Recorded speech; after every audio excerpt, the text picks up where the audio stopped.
Hey, what is up, everybody? This is Stevie Breach coming to you here today as we are rolling home from work. I am back from Florida. I did not make any Florida videos while I was there. It was an off week for the San Francisco 49ers, but we did make a 49er video last week with the trade of Chase Young. Chase Young came with a lot of anticipation of adding another beefy guy up on the defensive line. One of the weak points of this year for the San Francisco 49ers definitely has been our secondary, but that, I would dare to say, close to almost all pro defensive line, definitely Pro Bowl-ish. We had 3 studs up there. Now we got 4. We really haven't been hitting the quarterback that much this year, but I'll tell you this much. If we're bringing Chase Young in, even if he is just going to be a rental for us, we better be hitting the quarterback all damn day. We better be loading up that line, basically saying, hey, we know that we can give up the deep ball, but we can't give up the deep ball if the quarterback can't throw the ball.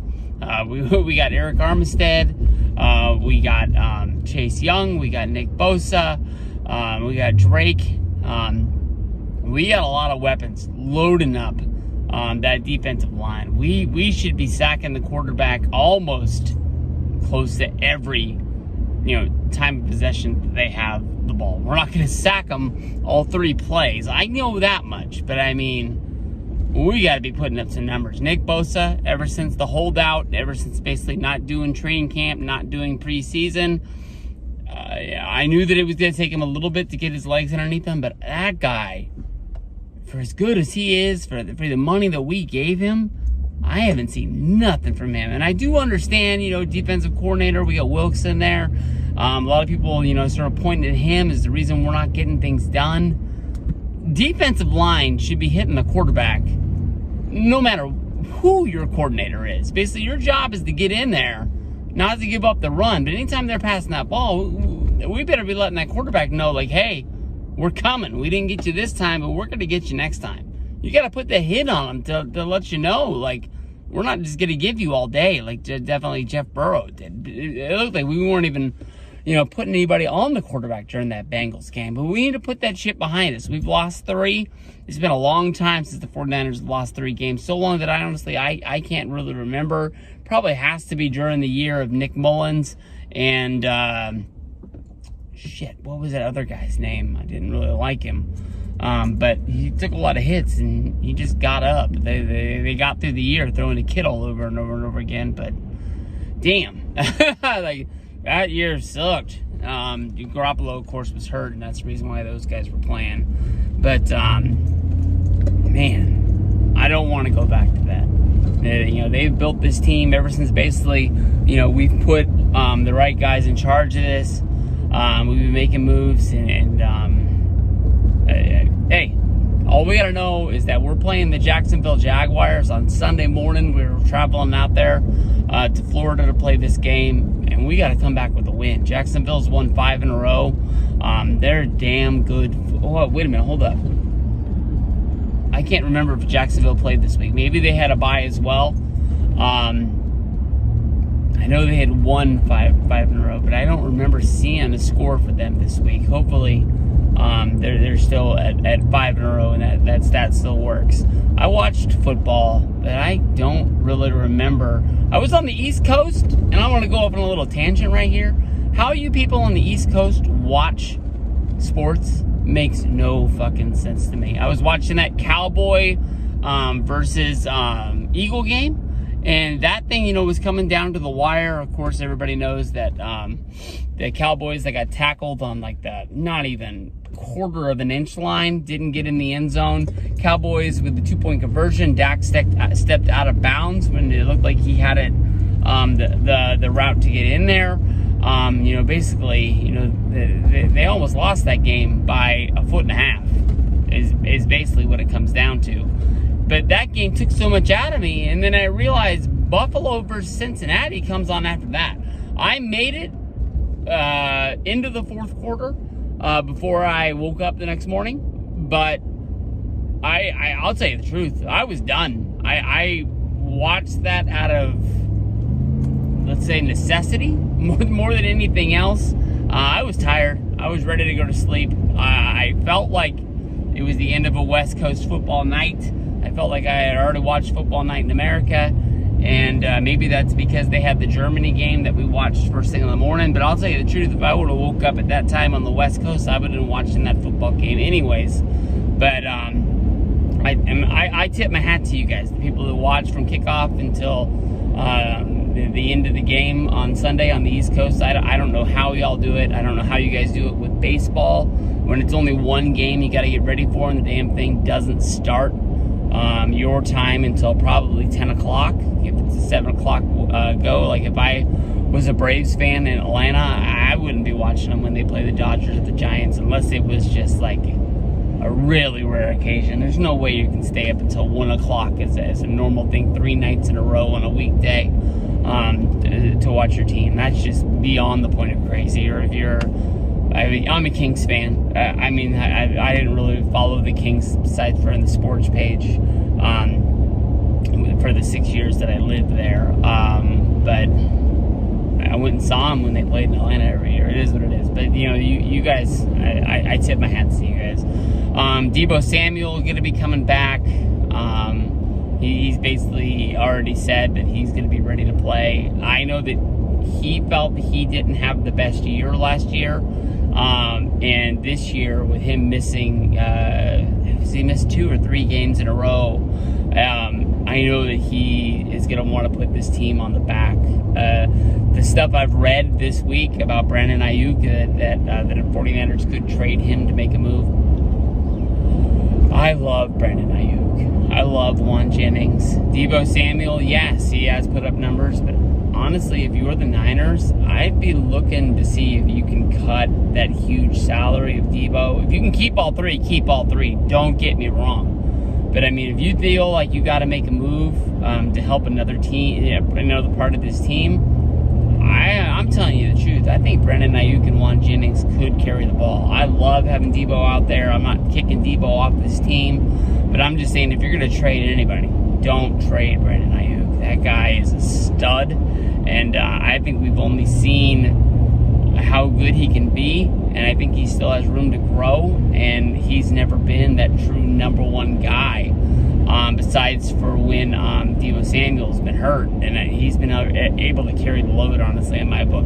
Draft another receiver. I know we're not the best at drafting wide receivers. Yeah, we hit gold with Ayuk and Deebo, but as a 49er fan watching the draft every year, we've struck out more times than anybody. We've had serviceable wide receivers in there, but I can honestly tell you that we have missed on more guys than we've hit with ever since we've been drafting guys along the likes like J.J. Stokes. Man, I thought J.J. was going to be the man back in the day from UCLA, but he had a long career. It just never really worked out the way that we thought it was going to go down.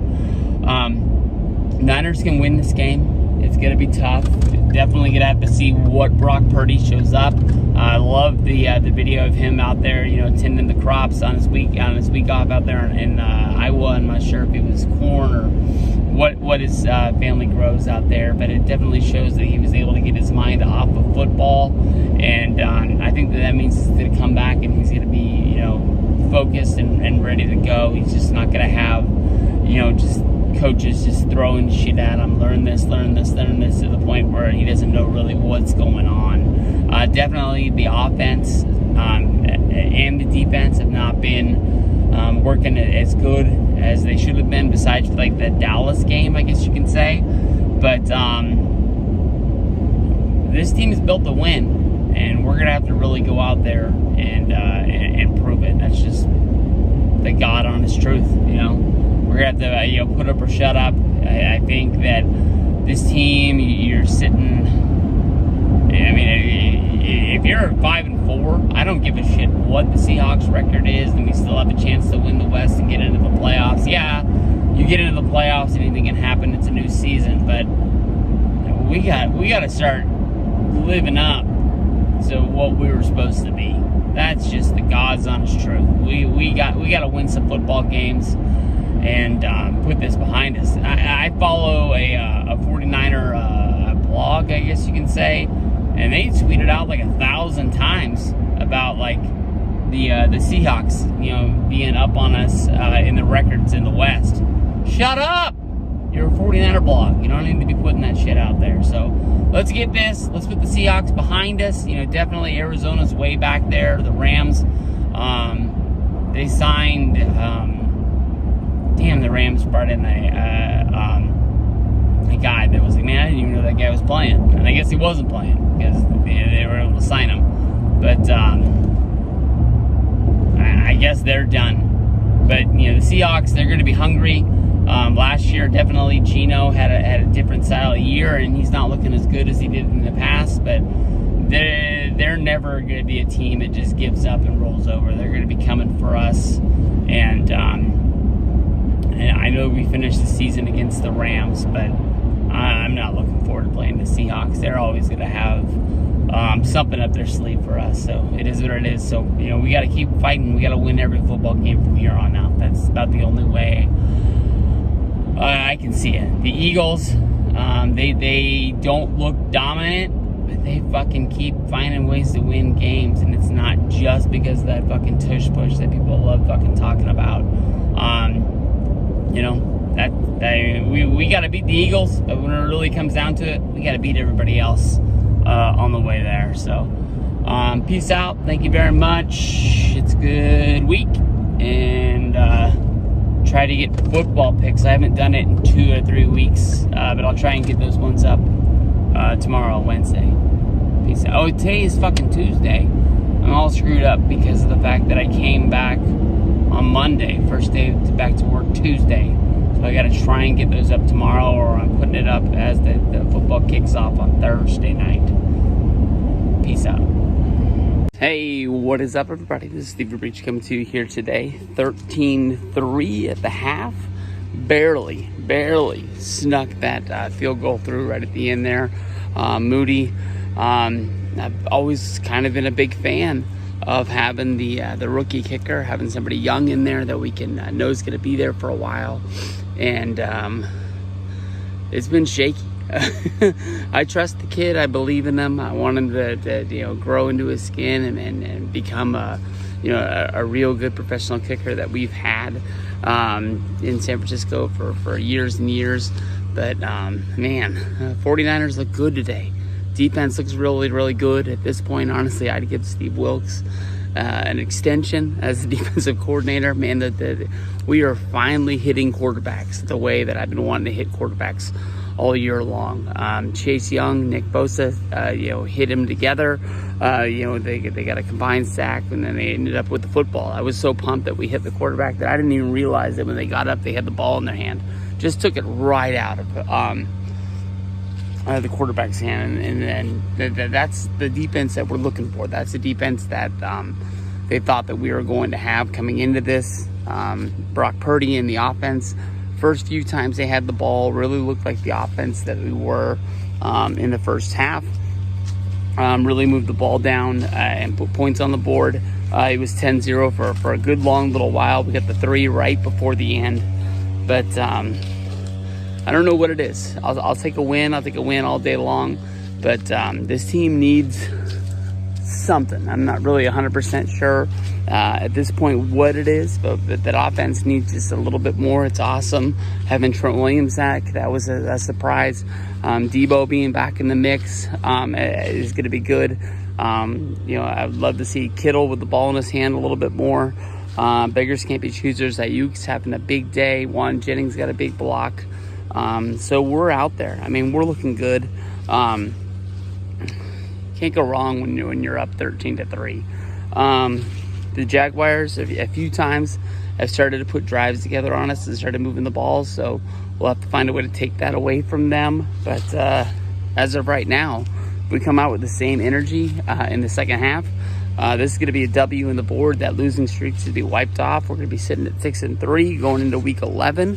Next week is honestly going to be a real fast, short week because we play Sunday and then we also play Thanksgiving Thursday. That's a big game for me, honestly, because we're going to be playing little Alex's Seahawks. So we'll see. We got to win in this one, though. We got to win this game. Let's go back in there. Let's tell Jacksonville, Trevor Lawrence, that the Niners mean business. Let's go. Hey, what is up, everybody? This is Steve Breach coming to you here today. One hell of a run for the San Francisco 49ers today. 34-3, big win over Jacksonville. Jacksonville came into this game as one of the hottest teams that was in the league. 5 wins in a row, 2 of them being overseas on the 2 London's games. But, I mean, they beat big teams like the Bills, and this was a big day for the Niners to turn over a new leaf. They had lost 3 in a row. And after basically being an NFC Championship game last year, winning 5 in a row to start the season, I mean, it was a big story for the Niners to win 3 games in a row. For the people that watched them, there was a lot of injuries, a lot of ifs, ands, and buts. But, you know, when it comes down to it, for a team that has as much high expectations as this team does, it sucked. And to be able to see this go up there, I'll take it all day long. The Niners just tried their best. They pulled Brock Purdy and a lot of the other first-string guys off of the field. I didn't see Kittle out there. I didn't see Debo out there. But they did really pursue Christian McCaffrey to get that touchdown record. He had scored 17 touchdowns. Well, he had scored more than that, but he had scored in 17 straight games. He had scored a touchdown. That dates back to before he was with the Niners, when he was with the Panthers. But looks like he's going to tie the record. He's not going to break the record. But there's no doubt in my mind that the Niners are not the same team if they don't make that trade for McCaffrey last year. That was huge. I remember that when the rumors first were coming out, I thought it would be huge. I thought that I streamrolled the whole thing. And when the tweet came out that we made the trade, how little we really gave up to get him didn't really make sense, especially with the fact that him not being like a rental, that he was only going to be here to finish the season. He was going to be a real part of this team. Huge, huge, huge. But the Niners honestly played great. You're always going to tip your hat to the offense, but the defense. This was a defense that I had not seen all season long. Fred Warner, interception. We had the stripped tackle 6 that basically got called back because we ran out of the field too early. But I think most people thought the play was dead. We ended up being able to drive down the field and score, so it is what it is. But, I mean, when you look at these numbers, Javon Hargrove, 1.5 sacks. Eric Armstead, 0.5 sack. Nick Bosa, 1.5 sacks. Farrell, a sack. We had Chase Young, 0.5 sack. Big numbers. I mean, most people might say that it's because of Wilkes being down on the field. I think it's going to be a part of it of Chase Young being out there on that line. But this is a new team. This is beefed up. I don't really think we have any injuries on the defensive side of the ball. We got to go for it. We got to push, and we got to push hard. We got 2 games coming up this next week. We're going to play on Sunday against the Bucs. We're going to play on Thursday against the Seahawks. Both must-win games. You look over on the other side of who we're chasing, the Eagles. They have 3. Yes, they play the Cowboys tonight. It is what it is. But the next games out of there are tough. I know they play the Chiefs. I know they play us. I can't remember who the third team is, but they're good. So, I mean, the Eagles might be headed into a little bit of a trouble in their season. It's definitely the hardest part of their year coming up right here. But, man, I'm glad. I'm glad that we got this win here. And we're back onto our winning ways. I'm not going to say that Tampa is a pushover, but Tampa's won some games, but they're not the best team. Nobody's really looking at them to really be a force in this year's playoffs or anywhere from there. So, damn good day. Damn good day. Brock Purdy, almost 300 yards, 296 for 3 touchdowns. McCaffrey, 95 rushing yards. We got George Kittle, 3 receptions for 116 yards, 1 touchdown. Brandon Ayuk, 3 receptions for 55 yards and a touchdown. We got Juszczyk, the fullback, into the end zone. He had 2 for 26. Honestly, way to come out of the chute. let's see what happens. We got a good week coming up. Let's see what happens against Tampa. Hopefully we can get through that game with no injuries. And then I think it sucks to play on Thanksgiving. I know a lot of people think that it's some sort of a tip of the hat that like you're one of the big teams. I'd rather just be sitting down eating turkey, talking about life, and not worrying about a game. I can remember where a Seahawks and 49er game ruined my Christmas. So hopefully Alex didn't hear that. But peace out. Let's see you guys down the road. Let's go.